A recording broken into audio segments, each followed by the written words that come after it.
Buenos días. A ver, últimamente he visto que estaban echando a los judíos de ciertos restaurantes, bares, aquellos que van allá a vacacionar a España, se les maltrata. Hay que hacer una diferenciación entre lo que es el judaísmo, que es una religión, es una cultura, y el sionismo. O sea, el sionismo es una ideología política, al igual que el nazismo o que el fascismo, que surge en Europa a finales del siglo XIX, y que a diferencia, por ejemplo, del nazismo, del fascismo, es una ideología nacionalista sin nación. Por lo cual, después de la Segunda Guerra Mundial, ya en 1948, se crea el Estado de Israel, porque como digo, el sionismo no tenía Estado. ¿Qué ocurre? Pues que no tiene nada que ver una cosa con la otra. Judíos, hay judíos de muchos tipos, incluso judíos mesiánicos, y no tiene nada que ver con el sionismo, que es el culpable, el real causante de las desgracias que ahora hay en Palestina. Sobre esto estoy escribiendo un libro que se llama De Auschwitz a Gaza, el nuevo genocidio, y va a aparecer seguramente a finales de este año 2025. Enlazo el tema de Auschwitz, explico por qué no se puede llamar holocausto pero sí genocidio, por ejemplo. Holocausto, holos, es todo, caustos es que quemas a todos. Ya sabemos que los judíos, después de ser muchas veces gaseados, eran cremados, llevados a los crematorios, y por tanto sí tiene sentido la palabra holocausto, porque quemaban los cuerpos. En el caso de Gaza, pues sería un genocidio. Pero bueno, estos son distinciones terminológicas, etimológicas, en las que entraré más a fondo en el ensayo que estoy escribiendo. Lo que quería distinguir un poco con este vídeo, pues es estos movimientos, ¿no? Que el sionismo es en realidad una invención de un periodista, Theodor Herzl, que escribe un libro que se llama El Estado Judío, y que no todos los judíos son sionistas, sino que además hay muchos que son antisionistas. Y luego además se puede entrar en detalle en muchas cosas, ¿no? Cuando un periodista le pregunta a Benito Mussolini qué es el fascismo, este dice que el fascismo es un socialismo nacional. Lo mismo pasa con el nazismo, que es un nacionalsocialismo. Por lo tanto, nazismo, fascismo y sionismo son tres corrientes nacionalistas, son tres ideologías que provienen directamente del comunismo, por esa idea de que el Estado está por encima del individuo, etcétera, etcétera.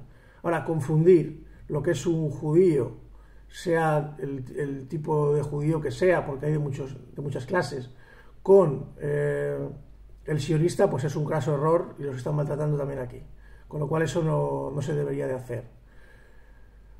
Más cosas. Bueno, pues aparte de la diferenciación entre lo que son las religiones y las ideologías, decir que el sionismo parte de bases que son falsas, ¿no? Incluso no solamente teniendo en cuenta que la Biblia no es ningún libro histórico, porque la Biblia es un libro mítico, alegórico, simbólico, y entonces el hecho de que la Biblia se dijera, o en el Nuevo Testamento, que la Tierra Santa pertenece a los judíos, esto no se puede tomar a pies juntillas ni al pie de la letra, porque como digo, la Biblia es un libro de fe, no es un libro de razón ni es un libro histórico. Pero incluso desde un punto de vista teológico, es decir, desde un punto de vista, si entramos ya en el debate bíblico, ni siquiera se sostiene con argumentos bíblicos, puesto a que la tierra de Abraham, si vamos por ejemplo a Gálatas 10 o vamos a Hechos en el Nuevo Testamento, nos damos cuenta que Abraham, bueno, recuerdo un poco, ¿no? Abraham, padre de Isaac, después abuelo de Jacob, Jacob es Israel, es el mismo, cambia el nombre, ¿vale? Luego ahí nacen las 12 tribus de Israel. Promete la tierra prometida a los seguidores, es decir, a los cristianos, a los creyentes, a los mesiánicos, no a los judíos. El judío no cree en Jesús y por lo tanto no tiene derecho a esa tierra prometida. Esto, si vamos a la Biblia, lo vemos claramente, que ni siquiera se argumenta con esos principios bíblicos. La tierra que se le cede al Estado de Israel ya estaba poblada por gente de bueno, lo que era Palestina, que venían de los filisteos, que es verdad que es posterior a los judíos, pero porque sea posterior, o sea, yo porque sea más joven, no tiene que venir un señor más anciano y matarme, ¿no? Y que el derecho a la tierra en ese sentido no existe. Es como si yo fuera a México y dijera, bueno, esto es mío porque también perteneció a Cortés, ¿no? Eso no tiene ningún sentido, porque ni siquiera los abuelos, ni los padres, ni los bisabuelos de los que estaban allí, de los judíos actuales, eran los judíos anteriores. El hebreo de ahora no tiene nada que ver con el original. De hecho, los judíos, por ejemplo, Theodor Herzl, que es el que he comentado, que escribe el libro El Estado judío, hablaba alemán, era húngaro. El yiddish es un dialecto del alemán. Lo que han hablado los pueblos judíos en las últimas décadas son los idiomas de cada país. Entonces la creación del Estado de Israel es una creación completamente ficticia, apoyada por los británicos. Los británicos es que son unas joyitas también. Los británicos, no solamente, a diferencia de los españoles, han sido pueblos que han sido, por así decirlo, por utilizar la terminología de Gustavo Bueno, imperios depredadores. Se ha visto en África, se ha visto en la India, se ha visto en América, mientras que el imperio español siempre ha sido un imperio generador. Nosotros, por ejemplo, con Hernán Cortés, pues Hernán Cortés fue el inicio del mestizaje, porque rápidamente se juntó con Malinche, que cuando llegó allí, que es mentira que Cortés pudiera conquistar todo, sino que más bien lo liberó. Allí se comían unos a otros, no había hierro, con lo cual con una piedra te daban en el pecho y te sacaban el corazón.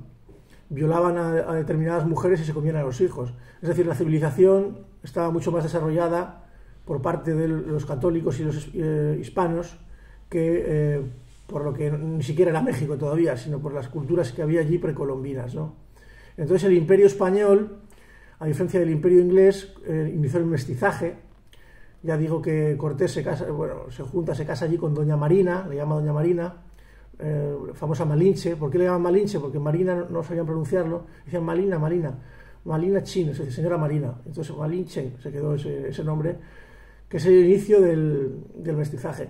¿Por qué se demuestra? Por ejemplo, Thomas Jefferson, uno de los founding fathers, padres fundadores de Estados Unidos, sí tuvo muchos hijos con esclavas, pero nunca lo reconoció. Sin embargo, el mestizaje se funda con Hernán Cortés y a su hijo Martín ya lo condecora con el máximo título, Caballero de la Orden de Santiago.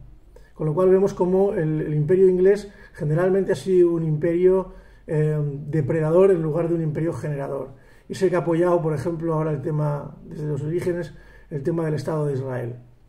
Bien, todo esto que estoy explicando lo desarrollo a fondo en mi siguiente libro, que será El mito de Auschwitz. Bueno, tengo otro título pensado que es un poco más comercial, porque es verdad que hablo de todo, que será De Auschwitz a Gaza, el nuevo genocidio. Ya he explicado por qué lo llamo genocidio y no holocausto, pero parto de 1942 y el libro recorre, es un libro de divulgación histórica hasta nuestros días, en el cual también recojo, como en el anterior, porque es una trilogía, los mitos del cartel de Medellín, el mito de Auschwitz forma parte de una trilogía, y en este pues lo que hago es también entrevistas exclusivas a, por ejemplo, al principal exponente, el principal catedrático de Auschwitz, Robert Jan van Pelt, es la persona en el mundo que más sabe de Auschwitz. Fue perito en el juicio de año 2000 en Londres contra Deborah Lipstadt. También tengo entrevistas a importantes negacionistas. Yo siempre he entrevistado a gente revisionista. Por ejemplo, en España he entrevistado a César Vidal. Hace unos meses estuve con Pío Moa también en el centro de Madrid, en el Café de los Austrias, porque considero que la revisión es importante. O sea, siempre se ha dicho de que, bueno, la historia la escriben los vencedores. Bueno, pues para que no escriban la historia de los vencedores tendrá que haber gente que seamos revisionistas, ¿no? En este sentido yo hago un libro que es el revisionismo del revisionismo, y entonces entrevisto en este libro al principal exponente mundial del revisionismo, que es David Irving. Es esta persona que, si alguno ha visto la película Negación, es el que negaba las cámaras de gas, que bueno, tampoco era tan así, es un poco exagerado en la película, es una película de Hollywood, y finalmente hay un juicio, que es en el que se basa la película, apoyado por Steven Spielberg y por importantes judíos muy adinerados, que ganan en contra de este escritor revisionista llamado David Irving.